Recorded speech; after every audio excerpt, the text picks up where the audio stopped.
চা খেতে খেতে যমুনাকে গুড মর্নিং করতে গিয়ে আমরা অবাক। আরে কোথায় সেই স্বচ্ছ সলিলা ঝর্ণা? এক রাত্রের বর্ষণেই তার রং গেরুয়া হয়ে গেছে। আশপাশ থেকে আরও দু একটা ঝর্ণা সরু হয়ে নামতে শুরু করেছে।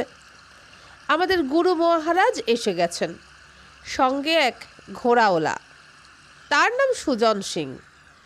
আমাদের এখন হেঁটে হেঁটে ঘোড়া পর্যন্ত যেতে হবে, সেই মল কর্দমাক্ত পুঁতি গন্ধময় নরক পার হয়ে।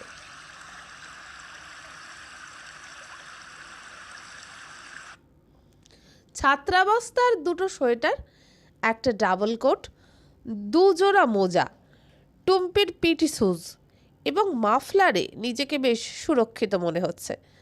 পকেটে চামড়ার দস্তানাও আছে। পেন্টুলুন যদিও আছে, ঘোড়সওয়ার হবার উদ্দেশ্যে নিয়ে এসেছিলাম।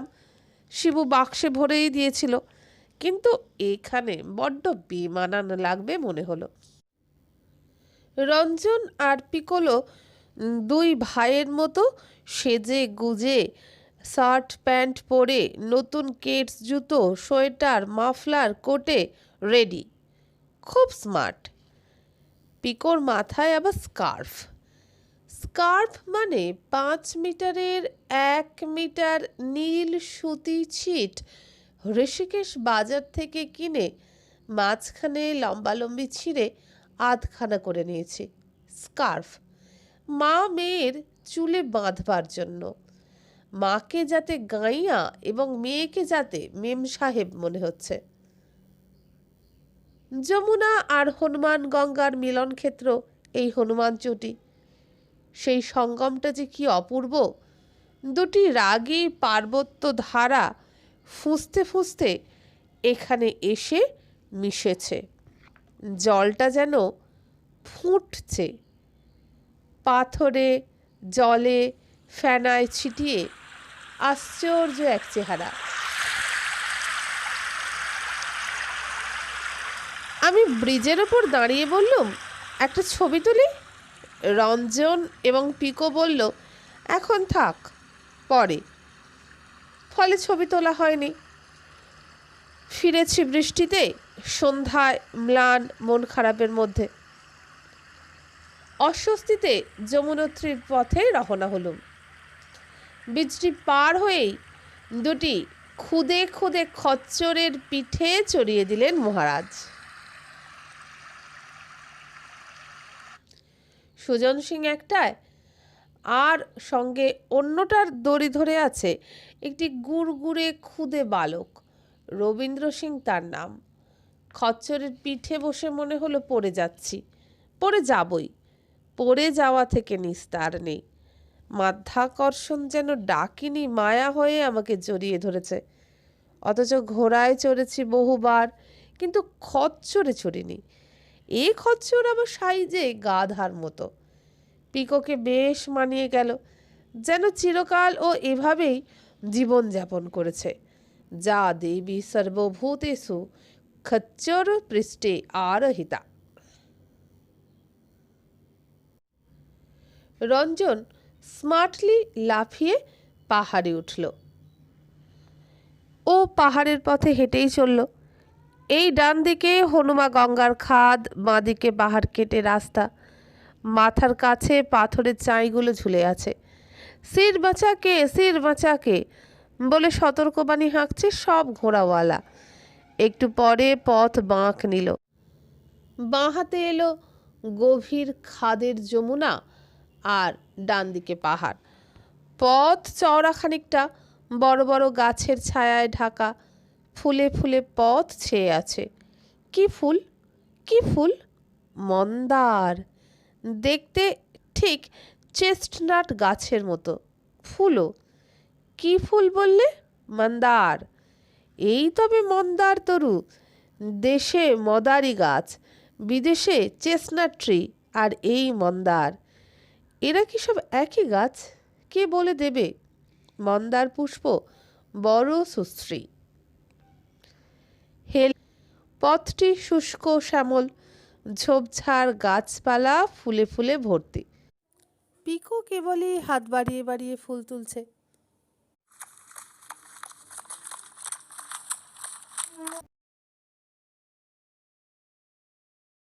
আমি দুই হাতে খচ্চরের পিঠের আসনের একটা কোণা প্রাণপণে চেপে আছি যাতে পড়ে না যায়।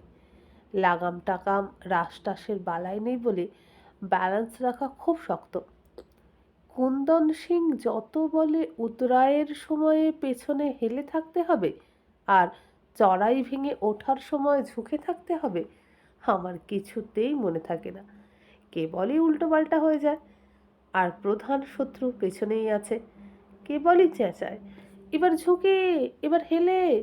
মাকে জ্ঞান দিতে পেরে স্বর্গীয় আহ্লাদের ফটো খিঁচকার রাখা আছে। খচ্চর আমার বুকের ওপর চার ঠ্যাং মেলে শুয়ে পড়ে অজ্ঞান হয়ে যায়নি ঠিকই, কিন্তু আমার অবস্থা শ্রী রাধিকার মতো। প্রতি অঙ্গ কাঁদে মোর, প্রতি অঙ্গ লাগি।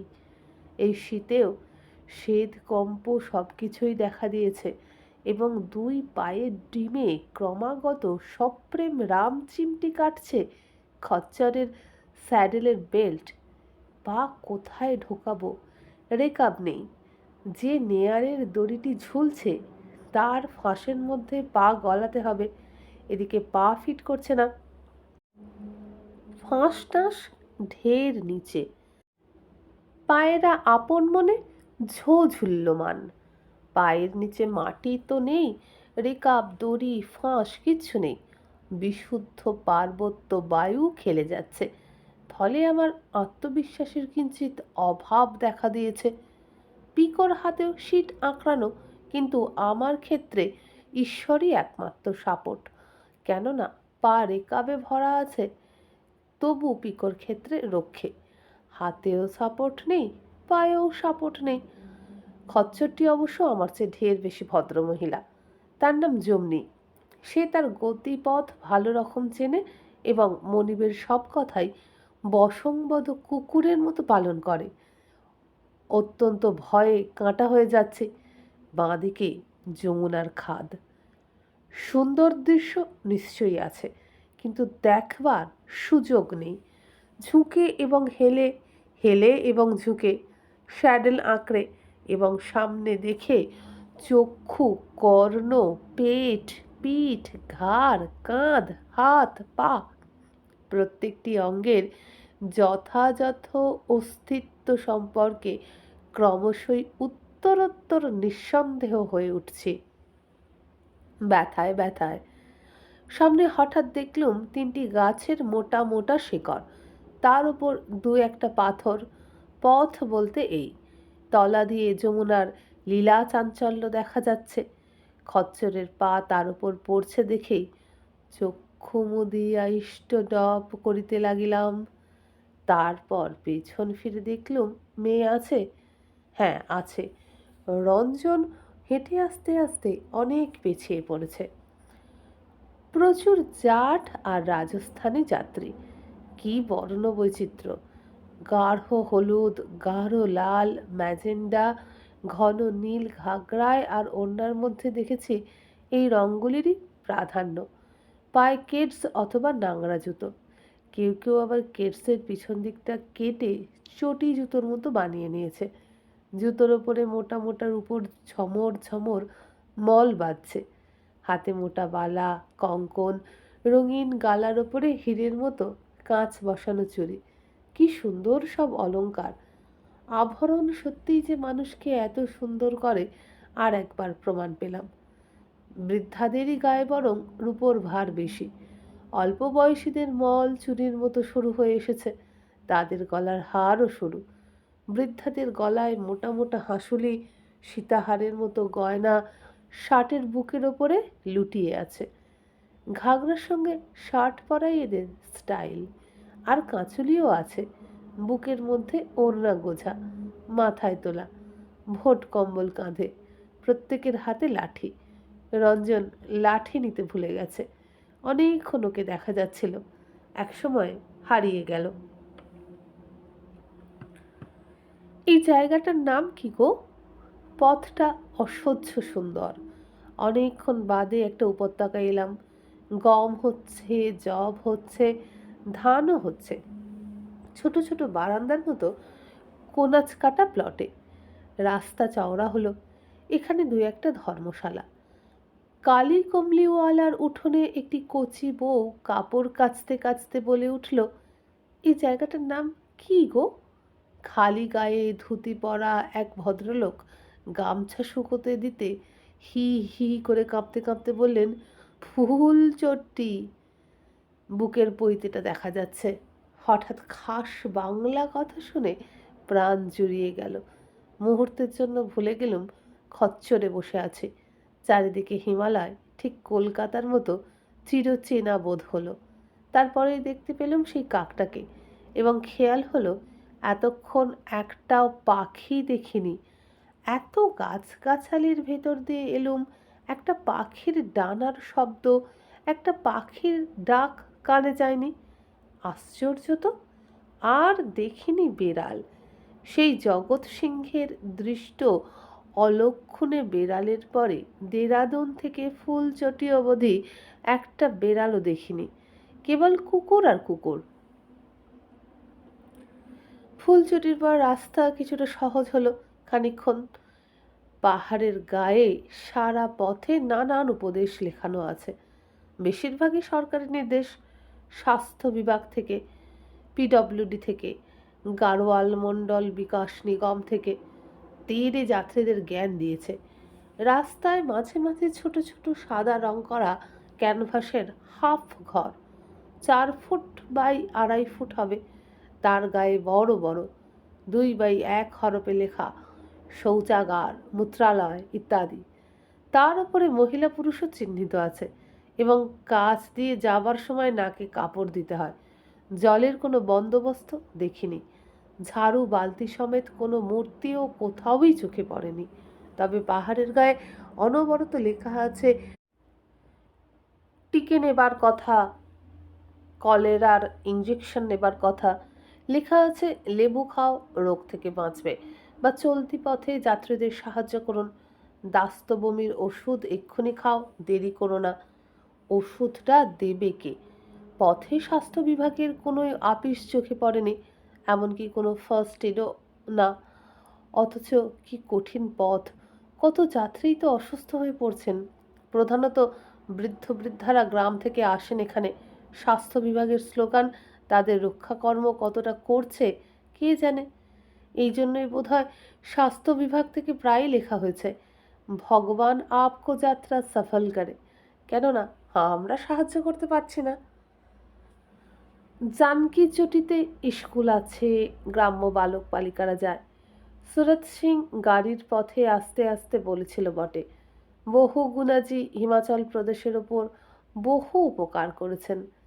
এই সমস্ত ভালো মোটর রাস্তা বানিয়ে দিয়েছেন, গ্রামে গ্রামে বিজলি বাতি এনেছেন, প্রতি 5 কিলোমিটার ফ্রি স্কুল হয়েছে, হাসপাতালের মতো ছোটোখাটো স্বাস্থ্য অফিস বানিয়েছেন, সারা পথ লাল ত্রিকোণ, 2 या 3 ইত্যাদি দৃশ্যমান, এবং পোস্ট অফিসও এনেছেন। সবচেয়ে ভালো কাজ করেছেন, গ্রামে গ্রামে ব্যাংক বসিয়েছেন। এই ব্যাংকগুলো পাহাড়িদের ঋণ দেয়। তাইতে কেউ বা ছাগল ভেড়া কেনে, কেউ চাষের যন্ত্রপাতি কেনে, কেউ দোকান খোলে। মোট কথা, হিমাচলের গ্রামে কেউ আর কাজের অভাবে বসে থাকে না। সব বাচ্চারাই স্কুলে যায়। একা নাকি, বহু গুণার গুণেই। জানকী চট্টি আ গায়া। জানকী চটিতে প্রচুর দোকানপাট। সবাই চা, জিলিপি আর গরম গরম পকৌড়া বিক্রি করছে। আমরা পথে যেতে যেতে দেখলাম 2টি ছিপছিপে বাঙালি মহিলা, ছাপা লাল পাড় সুতি শাড়ি আর সাদা ব্লাউজ পরনে, কোমরে সোয়েটার বেঁধে কেটস পায়ে দৌড়চ্ছেন। লাঠি হাতে প্রায় দৌড়েই জানকী চটি পৌঁছে যাচ্ছেন। পথে আরেক জায়গায় এক টাকমাতা তরুণকেও দেখেছি, ট্রেকিং স্যুট পরে লাঠি হাতে ছুটছে। একটু পরে তাকে দেখি বাঁকের মুখে দাঁড়িয়ে অপেক্ষা করছেন। পিঠে হ্যাভারস্যাক, হাতে লাঠি, কাঁধে ফ্লাক্স, কম্বল কাঁধে, নাগরা পায়ে, পুঁটুলি মাথায়, গায়ে চাদর, দলে দলে মানুষগুলোর মধ্যে রীতিমতো বেমানান একক, যেন শোভাযাত্রা করে চলেছে এই রং বেরঙের মেয়ে পুরুষের গ্রাম্য জনতা। এই আদিম পাহাড়, আঁকারা বন, এই উদ্দাম ঝর্ণা, এই অযত্নে করা পথ, এর মধ্যে এরাই ঠিক মানিয়ে যাচ্ছে। পথের বাঁকে বাঁকে বিশ্রাম করছে পুঁটুলি নামিয়ে। দেখা হলে জয়ধ্বনি, জয় যমুনা আছে কি, জয় যমুনা মাই কি। ঘোড়ায়, আসলে খচ্চরে চড়া মানুষগুলি উত্তরে প্রথম প্রথম কিছুই বলেন না, কিন্তু জানকী চটিতে পৌঁছতে পৌঁছতে তাদের কন্ডিশনিং হয়ে যায়। তখন দেখি সাহেব ঘোড়ায় থেকে বলছেন, জয় হো যমুনাজি কি।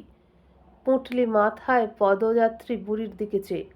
বুড়ি হেসে বলে, জয় যমুনাজি কি, আপ তো আধা রাস্তা আ গয়ে হো, জানকী চট্টি তো ইধারই হ্যাঁ। পরস্পরকে মনোবল দিতে দিতে অগ্রসর হচ্ছে অসংলগ্ন অথচ পরস্পর অন্তর্লগ্ন এক আশ্চর্য জনতা। যারা নেমে আসছেন তারাও আমাদের আত্মীয়, যারা উঠতি তারা তো বটেই। জানকী চটিতে নেমেই পিকো ব্যথার ওষুধ, আমি শ্বাসকষ্টের ওষুধ চা দিয়ে খেয়ে ফেললুম। ঘোড়াওয়ালাও চা খাচ্ছে। পুরো রাস্তা সুজন সিং অন্য সমস্ত পদযাত্রী ও অশ্বতরারোহীদের যাত্রার নিয়ম কানুন শেখাতে শেখাতে এসেছে। মোড়ে বাঁক নেবার সময় পদযাত্রীরা কদাচ যেন খাদের দিকে যাবেন না। খচ্চররা বাইরের দিকে বাঁক নেয়, তারা ঠেলে দিতে পারে। ভাই সাব, জানবার কো বিশ্বাস নাহি, পাহাড় কা সাইড সে চলনা। চোখে দেখলুম খচ্চর কিভাবে ঠেলা মারে, একেবারে জানতব। কুন্দন সিং খুব ভালো লোক এবং প্রথম শ্রেণীর ট্রেনার।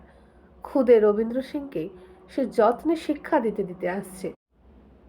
পিকোর ঘোড়াটি বয়সে কম, তার ট্রেনিংও কম, আর জামনি পাকাপোক্ত। জামনি যা করে মোহন দেখা দেখি তাই করে। যেমনি যেই পাহাড়ি ঘাস ফুল খেতে পাথরে চড়তে চেষ্টা করে, মোহনও তাই করে। যেমনি যেই ঝর্ণায় মুখ নামায় জল খেতে, মোহনও জল খায়। আর যেমনি যদি সেই মন্দ কর্মটি করে পথ নোংরা করে, মোহনও সেটি করবেই। দুর্গাপুর মতো আর কি। রবীন্দ্রকে প্রায় কুন্দন সিং বলছে, থক তো নাহি গায়ে হো, যারা লেস রেস্ট লোগে। রবীন্দ্র বিরক্ত হয়ে মাথা নাড়ছে। সে বাক্য ব্যয়ে বিশ্বাস করে না। খচ্চরদের মতোই লাফিয়ে লাফিয়ে পাথরে পাথরে পা ফেলে চলছে। খচ্চররা যা বুঝলুম মাটি কাদা দিয়ে চলা পছন্দ করে। তা যদি সেই রাস্তা 6 ইঞ্চিও চওড়া হয়, 4 ফুট চওড়া ভুঁড়ি নিয়েও সেই 6 ইঞ্চি দিয়ে চমৎকার হেঁটে যাবে তারা। নুড়ি পাথরে বা সিঁড়ি ভাঙা পথে উঠতে তাদের কষ্ট হয়। দেখতে দেখতে জানকী চটিতে রঞ্জন এসে পড়ল। ডান্ডি কান্ডি কাণ্ডজ্ঞান। চা খেয়ে ফের রহনা হব। দেখি এক থুরথুরে বুড়ি পাঞ্জাবি মহিলা কাঁদো কাঁদো মুখে কোনো রকমে হুমড়ি খেয়ে ঘোড়ায় বসে আছেন। তাকে ধরাধরি করে নামানো হচ্ছে। অন্য ঘোড়া বর্দাররা তাঁর সহিসকে বকুনি দিচ্ছে, এরকম সওয়ারি কেন নিয়েছ, পড়ে গেলে কে দায়ী হবে, বড্ড তোমার লোভ। সহিস চুপ করে নেই, বলছে, কি করব, অনেক করে বলল ধরলো তাই। মহিলার ডান্ডি বা কান্ডি নেওয়া উচিত ছিল। এ বয়সে শরীরের এ অবস্থায় কেউ ঘোড়ায় চড়ে না। ডান্ডির অবশ্য খরচ খুব বেশি, আর কান্ডিতে খুব ভয় করে। একটা মোড়ে দেখেছিলুম প্রচণ্ড পেন্ট করা মুখময় রং মাখা এক ফ্যাশনেবল মোটা যুবতী প্রচুর গরম পোশাকের মধ্যে টবের গোলাপ ফুলটির মতো কান্ডি থেকে মুখ বের করে বসে আছেন। মোটা শরীরে কষ্টের চিহ্ন নেই। কান্ডিওলাটে তরুণ। সে কান্ডিটি একটা পাথরে ঠেস দিয়ে রেখে দাঁড়িয়ে দাঁড়িয়ে হাঁপাচ্ছে। প্রায় জিভ বেরিয়ে পড়েছে তার। দেখে বড্ড মায়া হলো, আর লজ্জাও। অমনি শুনলুম মেম সাহেব বলছে, চলো চলো, দের কিউ করতা, ফির ঘুমকে তো আনা হ্যায়। কান্ডিওলার কপাল থেকে এই শীতেও সহস্র ধারায় ঝর্ণা ঝরছে। কান্ডি হচ্ছে একরকম কুলোর মতো গরনের চ্যাপ্টা ঝুড়ি। কুলিরা ভালো করে পিঠে বেঁধে নেয়। ঝুড়ির মধ্যে উপুড় হয়ে বসে থাকে যাত্রীরা। বসার এই ভঙ্গিটা ভালো মতোই প্র্যাকটিস করা থাকে ভ্রূণাবস্থায়। মাতৃজঠরে আমরা এই ভঙ্গিতেই বসে থাকি। আর একবার একজন কান্ডিওয়ালার পিঠে একটি দেহ দেখলুম। দেহে প্রাণ আছে কি নেই বুঝিনি। মুখ হাঁ, চোখ উল্টানো, ঘাড় কাত, দেহাতি বৃদ্ধা। মুখ চোখে মাছি বসছিল না, হয়তো জীবিতই আছেন, অচৈতন্য। পিঠে পিঠে ঝুলে থাকা নিশ্চয়ই আরামপ্রদ নয়। গ্রীষ্মে এককালে বড় বড় জ্বালার মধ্যে মৃত মানুষকে এই ভঙ্গিতে পুড়ে রাখা হতো। হঠাৎ মনে পড়ে গেল অ্যাথেন্সের জাদুঘরে দেখেছিলাম। মাঝে মাঝে হুম হাম করে সদর্পে পাশ কাটিয়ে বেরিয়ে যাচ্ছে ডান্ডি। শেঠজি আর তাঁদের বিবিজিরা আরাম কেদারায় কাত হয়ে আছেন। কান্ডি শিশু ও বৃদ্ধদের জন্য। কান্ডির আর খচ্চরের একই খরচ পড়ে, তবে ভারবাহী মানুষটির চেয়ে পার্বত্য পশুটি বেশি ভারসই, নিরাপদ এবং মূল্যবান প্রাণীও বটে। কিনতে গেলে তো মূলধন চাই। এবারে হেঁটে রওনা দিল পিকো। খচ্চরে চলল রঞ্জন। পথটা বাহারি সুন্দর, চওড়া, সবুজ, শস্য ভরা উপত্যকা, চারিদিকে পাহাড়, ডান পাশে যমুনার নৃত্যনীলা। পথটা একটুক্ষণ কিছু পাহাড়ি গাছের নিচে দিয়ে যায়। কি গাছ জানি না, চেনা ঝাউ পাইন নয়, ঝিরঝিরে বেঁটে ছড়ানো ছাতার মতো নাম না জানা গাছ। এখানেই কেবল দেখা গেল গোটা 25-30 গাছ, যেন উপবন। তারপর শুরু হলো খাড়া চড়াই। রাস্তা এবার জ্যামিতিক ধাঁচে ডাইনে বাঁয়ে কোনাকুনি বাঁক নিতে আর চওড়াতে কমতে শুরু করলো। পিককে সুজন সিং ঘোড়ায় তুলল আর রঞ্জন চলল পাক দণ্ডি বেয়ে। পাহাড়ি মানুষজনদের দেখা দেখি। পথটা সত্যি আশ্চর্য সুন্দর। চারিদিকে ঘিরে উদ্ধত সবুজ পাহাড়। একদিকে খুব নিচে, অনেক নিচে যমুনার খাদ। প্রপাত গর্জন পর্যন্ত মৃদু হয়ে যায়, তাকাতে ভয় করে। পথ ক্রমশ সরু হচ্ছে আর এবড়ো খেবড়ো পাথরে হচ্ছে। ঘোড়া গেলে মানুষ যেতে পারে না। মানুষকেই দেওয়ালে পিঠ সেঁটে দাঁড়িয়ে খচ্চরকে সসম্ভ্রমে পথ করে দিতে হয়। মাঝে মাঝে দেওয়ালে একটা গুহা মতো আছে, তাতে মাঝে মাঝে একটি তরুণ সাধুকে দেখছি বসে গাঁজা খাচ্ছে। অনেকবারই ওর সঙ্গে দেখা হলো। পথে কখন সে আমাদের পেরিয়ে যাচ্ছে তা টের পাচ্ছি না। যখন বসে গাঁজা খাচ্ছেন তখন দেখতে পাচ্ছি। কুন্দন সিং বলল, मरेगा साला साधो, गंजा खाकर चल रहा, बहुत खतरनाक रास्ता, জানবার কো বিশ্বাস নেই। ইতিমধ্যে বৃষ্টি শুরু হয়েছে। পথের অবস্থা পাহাড়ের মধ্যে গর্ত খোদাই করে রাস্তা খোদা। ঢাকা বারান্দার মতন মাথার ওপর ঝুঁকে আছে পাথরের এবড়ো খেবড়ো ছাদ। খচ্চর আরোহীদের মাথায় যখন তখন অতিবার বেরোনাকো বলে গোত্তা মারতে পারে। কুন্দন সিং চেঁচাচ্ছে, সির বাঁচাকে, সির বাঁচাকে। রেলিং দেওয়া আছে খানিকটা রাস্তা। এক জায়গায় দেখি রেলিং ভাঙা। কুন্দন সিং বলল, কাল এক লড়কি গির গই। সে কি? 15-16 বছরের উত্তর প্রদেশী মেয়ে, নাচতে নাচতে আসছিল আগে আগে। বাবা মা দাদা পিছনেই ছিল। খচ্চরের হঠাৎ ধাক্কা সামলাতে না পেরে 8000 ফিট নিচের খাদে যমুনা স্রোতে। साले जानवर को विश्वास नहीं, आगे बढ़ যেমনি। রেলিং পার হবার পরে হঠাৎ একটা জায়গায় যেমনিকে দাঁড় করালো কুন্দন সিং। उतर जाइए, अब पैदल 1-2 किलोमीटर, खच्चर नहीं जाएगा, डंडी कंडी कुछ भी नहीं जाएगा। সত্যি সত্যি এইখানে সব ডান্ডি কান্ডির চরণদারদের একেবারে পথে বসিয়ে দেওয়া হচ্ছে। হাঁটো, সরকারের বারণ আছে। এ পথ অন্যের উপর নির্ভর করে ওঠা যাবে না, হামা টেনেও উঠতে হতে পারে। এটা যার যার নিজের ব্যাপার। কিন্তু আগে কেন বলেনি? হয়তো বৃদ্ধ বৃদ্ধারা অনেকেই তাহলে আসতেন না। সারা পথ ডান্ডিতে কি কান্ডিতে যাবেন বলে রওনা হয়েছেন। তারপর পথ চলতে বাধ্য হওয়া এবং সবচেয়ে কঠোর, সবচেয়ে কঠিন চড়াই অংশেই এটা ব্রিচ অফ কন্ট্রাক্ট। বুড়ো মানুষদের মুখের সেই অসহায় চেহারা ভোলবার নয়। এমন তো কথা ছিল না। এটা কি হলো? পারবো তো। জয় যমুনা মাই, বাঁচিয়ে দিও মা। কিন্তু মা বাঁচিয়ে আর দেয় কই? আমার নিজের ঘরে একটা অবাধ্য ছটফটে পঞ্চদশী আছে। আমি কুন্দন সিংয়ের ম্যাটার অফ ফ্যাক্ট স্বরে বলা 15 বছরের মেয়ের খাদে পড়ে যাওয়ার সংবাদে প্রস্তরীভূত হয়ে গেছি। ভুলতে পারছি না এই দুর্ঘটনা বাবা মার চোখের সামনেই ঘটেছে, অথচ আটকাতে পারেননি। তারা অন্য বাঁকে তখন পুণ্যার্জন করে ঘরে ফিরবেন কোলের সন্তানকে যমুনায় বিসর্জন দিয়ে। যমুনত্রীর পথশোভা একেবারে বিবর্ণ বিস্বাদ হয়ে গেল। কেবলই পিকোকে সামলাচ্ছে। সেও বড্ড স্বেচ্ছাপ্রবণ মেয়ে, বড়ই চঞ্চল। যমুনত্রীকে মেয়ে উপহার দিয়ে যাবার কোনো ইচ্ছে আমার নেই। পিকো, খুব সাবধান, ঝুঁকে ফুল তুলবি না, আমার সামনে সামনে চলবি। কিন্তু এখন তো হন্টন, হাঁটবো কি? পথ জুড়ে শুয়ে পড়েছেন প্রায় এক বিশাল পাঞ্জাবি বৃদ্ধা। তাকে ধরাধরি করে 3-4 জন ঘোড়াওয়ালা মিলে ঘোড়া থেকে টেনে হিঁচড়ে নামিয়ে দিয়েছে এই পিছল পাথুরে চড়াই পথে।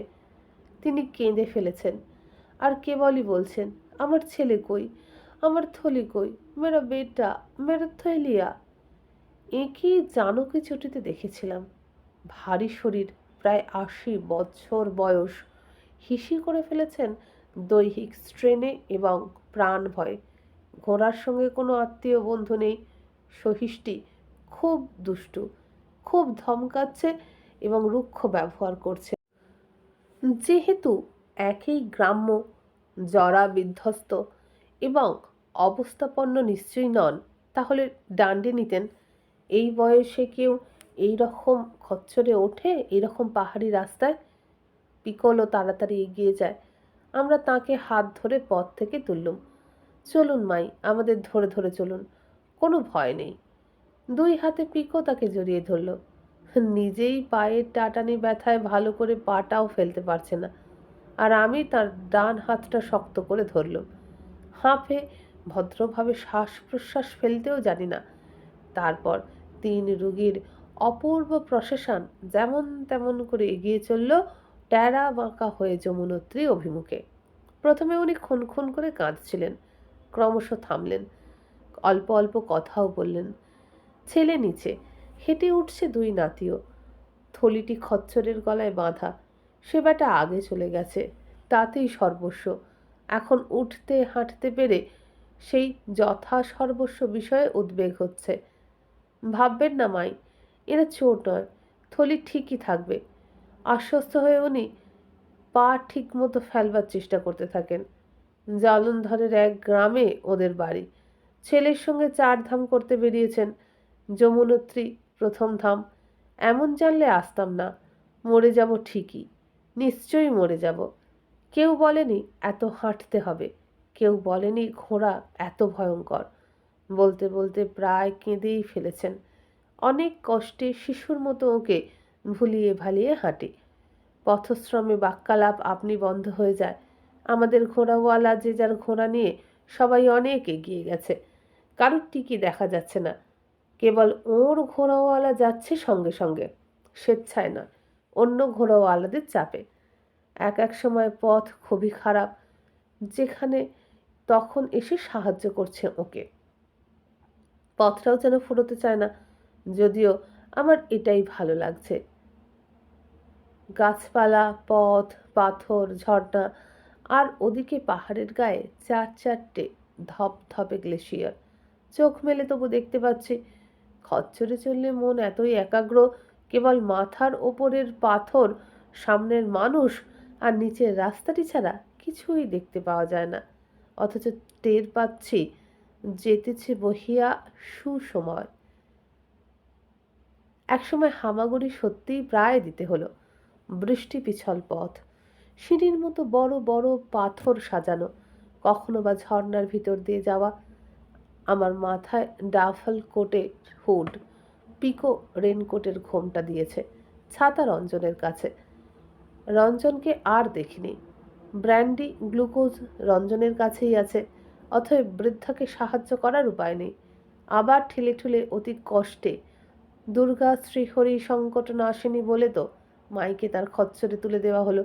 খচ্চর বিনীতভাবে গলায় তাঁর থলি ঝুলিয়ে দাঁড়িয়েছিল।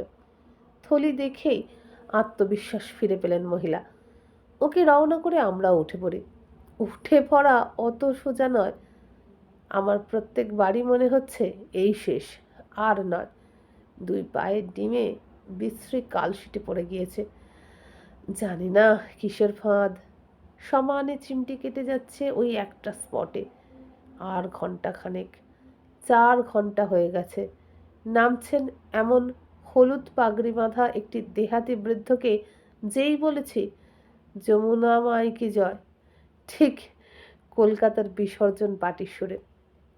উনি ফোকলা হেসে বললেন, বাস আপ তো ज़्यादा तकलीफ नहीं होगा, आ गए हैं आप। আমার গলার স্বরে নিশ্চয়ই ক্লান্তি ছিল। জয়ধ্বনিতে লুকিয়েছিল প্রশ্ন, আরও কত দূর? এক লড়কি মিলেগা? কি যে আরাম পেলুম ওই আশ্বাসে। চুরোর কাছাকাছি পৌঁছেছি তাহলে। হঠাৎ দেখি সুরত সিং। সুরত সিংই তো, আমাদের গাড়ির ড্রাইভার, নেমে আসছে। सूरज सिंह, আমি চেঁচাই। हाँ हाँ बीबी जी, हो गया स्नान हमारा। इतना जल्दी पहुंच गया? मैं तो पहाड़ी हूँ, पागदंडी से चला आया, 1.5 घंटे में पहुंचा। गाड़ी को देखने वाला रख के ही आया हम। बारिश आ गया, अब जल्दी जाइए, जमना मुश्किल होगा। বৃষ্টি হচ্ছে, পথ পিছল হচ্ছে, ফেরার পথে আরও পিছল হবে। যেন অন্ধকারের আগে নিশ্চয়ই ফিরি। সুরত সিংয়ের হাতে লাঠি নেই, তবু কত স্বচ্ছন্দ। রঞ্জনের হাতে লাঠি নেই, ওর খুবই উঠতে অসুবিধা হচ্ছে। লাঠি এখানে একটা মস্ত ভরসা, অনেকখানি সাহায্য করে। জানকি চটিতে ওর জন্য একটা লাঠি চাইতে গিয়ে কি হেনস্থা। যেই বলেছি মেরা ভাইকে লিয়ে এক লাকড়ি মিলেগা, দোকানদারের চক্ষু স্থির। পিকো হেসেই গড়াগড়ি। ব্যাপার কি? আবার বলি এক লড়কি। এবার রঞ্জন তাড়াতাড়ি শুধরে দেয়, লড়কি নেহি, লাকড়ি লাকড়ি, লড়কি নেহি চাইয়ে, লাকড়ি চাই, লাকড়ি, স্টিক, লাঠি। ओह लाकड़ी, कुछ पेड़ से तोड़ लो ना आप। लकड़ी नीचे से लाना था, इधर नहीं मिलता। হাঁটবার সময় টের পাচ্ছিলুম লাঠি থাকলে কি কাজে দিত। গঙ্গোত্রীতে লাঠি নিয়ে নেব। 3 কিলোমিটার হাঁটতে হবে যদি শেষ তক যাই। যমুনোত্রী যেতে গায়ে হাতে পায়ে যে ব্যথা হয়েছে এরই মধ্যে, পরে আর কোথাওই খচ্চরে উঠব না, এটা নিশ্চিত। অতএব কেদার যাব না। যমুনে, এই কি তুমি সেই যমুনা? যমুনোত্রীর পথ যেখানে শেষ হয়েছে সেখানটা আরও সরু, খুব পিছল, পাথুরে এবং কাদাময় নোংরা। ঘোড়া থেকে নামলুম যেখানে, অর্থাৎ খচ্চর থেকে নামলুম যেখানে, সেখানে ফের সেই পশুর মলমূত্রের বাড়াবাড়ি এবং তার মধ্যে বর্ষার জলস্রোত। হেঁটে পেরিয়ে খুব সরু একটা গলি দিয়ে যেতে হয়। সবে উঠছি, হঠাৎ একটা ঘোড়া একজন গ্রাম্য জাট বুড়োকে ধাক্কা দিল। সঙ্গে সঙ্গে ঘোড়াওয়ালা ধমকে উঠল, কি চোখে দেখতে পাও না? অন্ধ নাকি? মরবে একদিন, শালা বেকুফ। বুড়ো ধাক্কা খেয়ে হঠাৎ গড় গড় করে পিছলে পাহাড়ের গা বেয়ে পড়ে গেল। আমি চোখ বুজেই ফেলতুম, তার আগেই দেখি খানিক নিচেই একটা চত্বর মতো, তাতে এক বুড়ি জাটনি ছুটে এসে বুড়োকে জাপটে ধরে ফেলল। নইলে ওইটুকু চত্বর পার হয়ে ওপাশে খাদের মধ্যে পড়ে যাওয়া এমন কিছু কঠিন ছিল না। দুই বুড়ো বুড়ির গা মাথা ঢেকে বিরাট বড় বড় দুটি লাল নীল প্লাস্টিকের শীট কাদায় লুটোচ্ছে, তারই ওপর পা হড়কে পড়ে গেছে। খুবই বিপজ্জনক বর্ষাতে। যমুনোত্রীতে পৌঁছতে মনে হলো, কেন এলুম? এই জন্য আসা? এই কুশ্রী অপবিত্র নোংরা মলমূত্র জর্জরিত কর্দমাক্ত জায়গা? পাহাড়ের ওপরে আকাশ কত পবিত্র, কত বীজাণুশূন্য, কত শুদ্ধ, আর মাটি এত অশুদ্ধ, এত অপবিত্র, এত রোগবালাইয়ের আড়ত হবে। একদিকে একটা ধর্মশালার দেয়াল, অন্যদিকে 6 ইঞ্চি কাদার ওপর প্লাস্টিক বিছিয়ে ত্রিপল ঢাকা চা, জিলিপি, পুরি, হালুয়ার দোকান। যাতায়াত হচ্ছে মাঝের সরু গলিপথ দিয়ে। ডালায় করে পুজোর নৈবেদ্য বিক্রি হচ্ছে 5 টাকা, 7 টাকা, 11 টাকা, 21 টাকা। মিসেস মুখার্জি বলেছেন তার স্বামীর নামে পূজা দিতে, 50 টাকাও সঙ্গে করে নিয়ে দিয়েছেন। পুজো কি করে দিতে হয় জানি না। একটা 11 টাকার থালা কিনে আমি পিকোকে দিই, বলি যা শিখে আয় দেখি কি করে পুজো দিতে হয়। দোকানি বলে ছি ছি, এতদিনেও নিজে শিখলে না? তাড়াতাড়ি বলে দেয়, থালাটাও যেন পুজোয় দিও না, ওটা আমাকে ফেরত দিও কিন্তু। মলিন অ্যালুমিনিয়ামের কাঁসি নয় নোংরা এনামেলের প্লেটে পুজো সাজানো। কি না একটু সিঁদুর, এক পাতা প্লাস্টিকের টিপ, একটা বিশ্রী চুলের ফিতে, একটা ছোট আয়না, কাঁচের চুড়ি, একজোড়া, একটা পুঁতির মালা, কিছু বাতাসা, আলাচদানা, তুলসী, ধূপ, এই। দাম 25 টাকা। জিনিস যত কমবে দামও তত কমবে। নৈবেদ্যের ছিঁড়ি দেখে মনটা খুব খারাপই লাগলো। মন্দির কই? ওই পেছনে। প্রথমে তো কুণ্ডে যান, সপ্তকুণ্ড। স্নানটা সারুন। চাল আলু এনেছেন? রুমালে বেঁধে কুণ্ডে ডুবে নিন। আলু ভাতে ভাত খেতে পারবেন। আমরা এনেছি। ও বাবা, ওই জলে স্নান? ভাতে ভাত হয়ে যাব যে। না না, ওটা স্পেশাল কুণ্ড, ওতে স্নান নয়। স্নানের আলাদা 3-4টে কুণ্ড আছে। অনেকগুলি বাঙালি এখানে, ঈদের পথেও দেখেছি। খচ্চরে চড়ে বিচ্ছিরি পথটা পার হচ্ছেন জোরে জোরে হরে কৃষ্ণ নাম জপ করতে করতে। মহিলারা সবাই সাধারণ করে সুতি তাঁতের শাড়ি পরেছেন, কিন্তু আমার মতো ঠ্যাং বেরিয়ে পড়ছে না কারোরই। সবাই নিচে পা ঢাকা লম্বা গেঞ্জির আন্ডারওয়্যার পরেছেন আবরু রাখতে। ঘোরার ব্যাপারটার জন্য পূর্ব প্রস্তুতি ছিল, ওদের কেউ শিখিয়ে রেখেছিলেন। এইসব কথাবার্তা শুনছি চায়ের দোকানে বসে। মুষলধারে বৃষ্টি নেমেছে, দোকানে বসার জায়গা নেই, আর সবাই দাঁড়িয়ে। 2টি মাত্র চেয়ার ছিল, টিনের। আমি আর পিকো প্রথমেই পেয়ে গেছি। এত ক্লান্ত ছিলুম, আর যমুনত্রী এতই হতাশ করেছে যে চেয়ার ছেড়ে উঠতে ইচ্ছাই করছে না। যদিও বয়স্ক কিছু লোক দাঁড়িয়ে চা খাচ্ছিলেন। হঠাৎ দেখি পাঞ্জাবি বৃদ্ধা এসে পৌঁছেছেন। তাহলে তাড়াতাড়ি তাকে চেয়ার ছেড়ে দিই।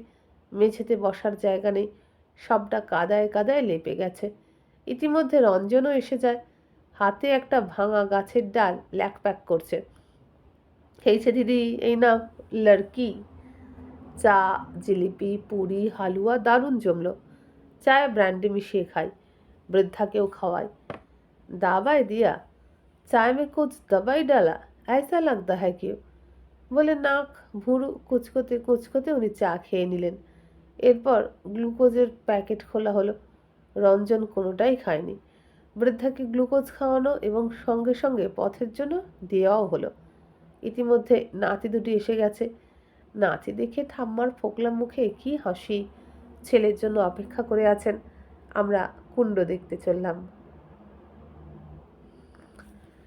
ছন্দে ছন্দে দুলি আনন্দে। এক মুহূর্ত ভালো লাগছে না এখানে। যদিও এখানে যমুনা শিশুর খেলাধুলা সত্যিই বড় চমৎকার। গ্লেশিয়ার থেকে নামছে তুহিন শীতল ঝকঝকে নীল ধারায় উন্মত্ত গর্জিত প্রপাত। তার মধ্যে উষ্ণ স্রোত, সপ্তকুণ্ডের সালফার স্প্রিংয়ের ধারা পাশে পাশেই ছুটছে। গরম, তাতে হাত মুখ ধুচ্ছেন ক্লান্ত যাত্রীরা। বৃষ্টির পরে এই শিখর হঠাৎ হঠাৎ কুয়াশাচ্ছন্ন হয়ে যাচ্ছে। গাঢ় মেঘের চাদরে 2 হাত দিয়ে সরিয়েও কিছুই দেখা যাচ্ছে না 2 হাত দূরের জিনিস। 4টে মস্ত গ্লেশিয়ার সমেত হিমালয় পর্বত অদৃশ্য হয়ে যাচ্ছেন। বাপরে, এভাবে ওই ভয়াবহ পথ দিয়ে নামবো কেমন করে? মর্মভেদী হাওয়ার মধ্যেই উষ্ণকুণ্ডে বহু মানুষ স্নান করছেন, নারী, পুরুষ, শিশু। আমি অঞ্জলিতে জল নিয়ে মাথায় দিলুম, নমো বিষ্ণু। স্নানের জন্য প্রস্তুত নই, উৎসাহও নেই, পিকরও প্রস্তুতি নেই। উৎসাহ থাকলেও তাই স্নান হলো না। কেবল অপ্রস্তুত অবস্থাতেই রঞ্জন স্নান সেরে নিল। কুন্দন সিং চায়ের দোকান থেকে তোয়ালে ভাড়া করে এনে দিল। মেয়েদের পোশাক বদলের ঘর কিছু নেই। ভিজে কাপড়ে বেশ খানিকটা গিয়ে একটা দেওয়ালের পাশে মেয়েরা কোনো রকমে কাপড় পরছেন, অব্যবস্থার চূড়ান্ত। হঠাৎ শুনি গিটকিরি লাগিয়ে গলা ছেড়ে কেউ গান গাইছেন, ছন্দে ছন্দে দোলি আনন্দে আমি বন্য ফুল গো।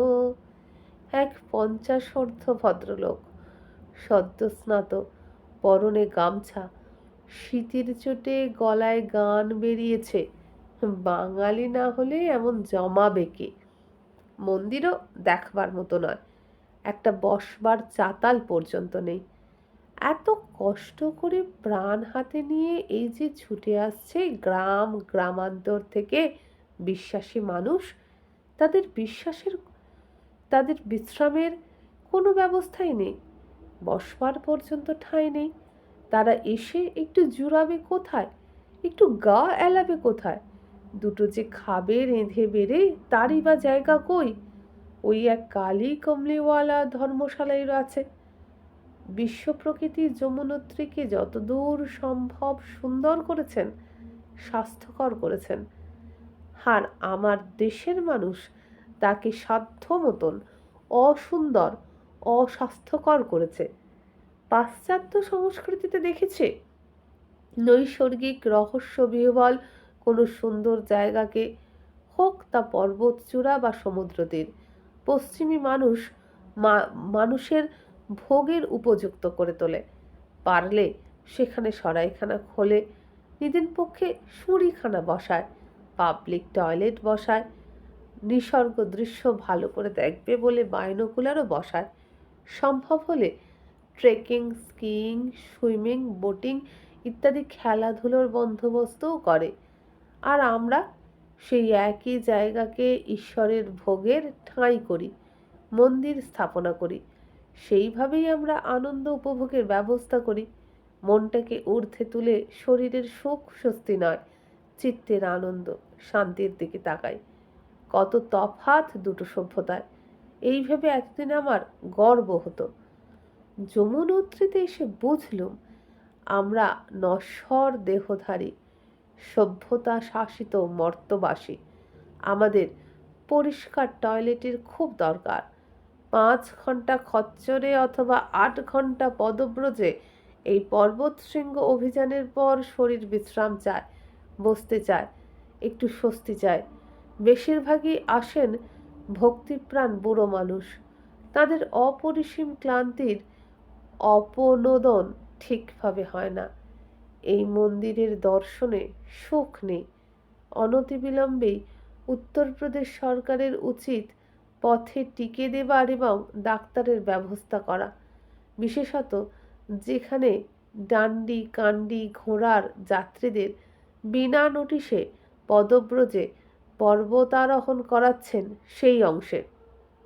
ওই দুটি সাদা ক্যানভাসের ক্ষুদ্র খোপের চেয়ে ঢের বেশি সংখ্যক ও বেশি উন্নত পার্মানেন্ট বাথরুমের আশু প্রয়োজন এবং যথেষ্ট মেথড চাই। পাবলিক কনভেনিয়েন্সের কোনো সুবিধা নেই যমুনোত্রীতে। ছোট্ট জায়গা, বিস্তর লোক, খাড়া পাহাড়, পথহীন, বন বাদারেও যাওয়া যায় না, নদীর পার উন্মুক্ত। লোকে করবেটা কি? সরকারের উচিত যমুনোত্রীতে একটা ট্যুরিস্ট রেস্ট হাউস জাতীয় বিশ্রামস্থল করা। নিদেন পক্ষে বেরলা শেঠজি তো এদিকে তাকাতে পারেন। অথচ এই অঞ্চল বর্ডার সিকিউরিটি ফোর্সের দ্বারা সুরক্ষিত। মোট রাস্তাগুলি বিএসএফের তৈরি করে দিয়েছে মোটর চলার জন্য। এক্ষুনি কেন্দ্রীয় সরকার মহারাজ ইচ্ছে করলেই যমুনোত্রীর রাস্তা উন্নয়ন সম্ভব। মিলিটারি লাগিয়ে যমুনোত্রীর ওখানে একটি সিমেন্টের নাট মন্দির গোছের চাতাল অন্তত বানিয়ে দিতে পারেন। যেখানে ক্লান্ত সাধু সন্ন্যাসীরা এবং যাত্রীরা ঝড় বৃষ্টি বরফ রোদ্দুরের হাত থেকে বাঁচতে পারবে। কি অসামান্য পথশ্রম সহ্য করে গ্রাম্য বৃদ্ধ বৃদ্ধাদের এই তীর্থযাত্রা, চোখে না দেখলে টেরই পেতুম না এ ব্যাপার আজও ঘটে। যমুনেত্রী হয়তোবা একমাত্র জায়গা যেখানে কৃচ্ছ সাধন শব্দের অর্থবোধ হয়, অথচ যাত্রা শেষে তীর্থের প্রার্থিত শান্তির স্বাদ আমি অন্তত পাইনি। অন্যদের কথা জানি না, তাদের মূল্যবোধের থেকে হয়তো আমি আজ দূরে চলে এসেছি। আমার যতটা অসহ্য লাগছে, শ্রীহীন প্রীতিহীন ভক্তিহীন ব্যবসা সর্বস্ব একটি অস্বাস্থ্যকর দমবন্ধ পরিবেশ মনে হচ্ছে, ওদের তেমন নাও মনে হতে পারে। অন্ধবিশ্বাসের আফিম ওদের খাইয়ে রেখেছি আমরা। তবুও ওরা নিশ্চয়ই বিশ্রামাগার, শৌচাগার, স্নানের জন্য ঢাকা ঘরের দাবি করতে পারেন। না পেয়ে ওরা চাইতে ভুলে গেছেন। গ্রামে যেমন কষ্ট করে বাঁচেন সেইভাবেই মানিয়ে নিচ্ছেন। জীবন মৃত্যুর সঙ্গে আধাহাদি ভাগ করে নিচ্ছেন তীর্থযাত্রার অভিজ্ঞতা। যেদিকে বেশিটা যায় যাক, ভয় কি? উত্তরাখণ্ডে মৃত্যু হলে সঙ্গে সঙ্গেই স্বর্গ। এই তো মহাপ্রস্থানের সেই পথ। কাশিতে মরলে তবু তারক ব্রহ্ম শুনতে হয় কানে, তবে মুক্তি হয়। এখানে ও সবেরও নাকি দরকার নেই। এহ বাহ্য, এখানকার শুদ্ধ বায়ুই কানে তারক ব্রহ্ম শুনিয়ে দেয়। ফেরবার পথে আমরা হেঁটে নামলুম জানকীচটি পর্যন্ত। লাকড়ি না থাক, আমার লড়কি ছিল সঙ্গে। রঞ্জন আগে আগে একা একা নেমেছে। এই হেঁটে নামার সময় আমি পথের সৌন্দর্য দু চোখে পান লেহন ও চর্বণ করতে করতে এসেছি। এখন তা স্মৃতিতে পরিণত হয়েছে এবং সেটি চস্যে রূপান্তরিত হয়েছে। বন্ধুরা, এখানেই শেষ করলাম হে পূর্ণতম চরণের কাছের আজকের পর্ব। যদি ভালো লাগে তবে অবশ্যই লাইক শেয়ার সাবস্ক্রাইব করবেন। অন্য পর্বগুলি শোনার উপায় হচ্ছে এই ভিডিওর নিচে যে বারে আমার চ্যানেলের নাম লেখা আছে সেখানে টাচ করলেই খুলে যাবে চ্যানেলের হোম পেজে পাবেন প্লেলিস্ট। সেখানে এই গল্পের অন্যান্য পাঠগুলিতে রয়েছে, সঙ্গে অন্যান্য আরও নানান স্বাদের নানান গল্প রয়েছে আপনাদেরই জন্য। যতদিন না অন্য গল্প আনি ততদিন সেগুলোই শুনুন। আর আজকে বিদায় নিলাম। নমস্কার।